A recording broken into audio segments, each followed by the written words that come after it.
உடைக்கப்பட்டாயோ அங்கே நீ ஆண்டவரால் உருவாக்கப்படுவாய், கலங்காதே.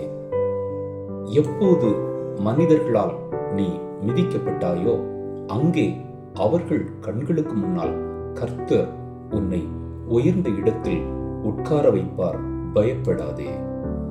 எந்த மனிதர்களால் நீ அழ வைக்கப்பட்டாயோ அங்கே அவர்களுக்கு முன் நீ தேவனால் சிங்காசனத்தில் உட்கார வைக்கப்படுவாய், சஞ்சலப்படாதே.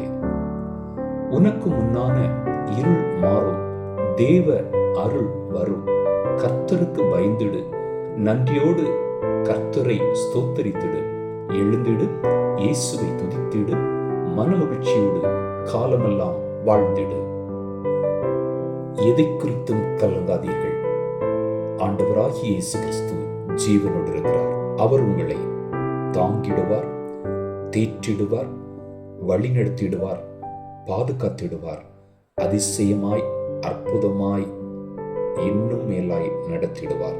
உங்களுக்கு ஜெயம் நிச்சயமாய் இயேசு கிறிஸ்துவின் நாமத்தினாலே உண்டு.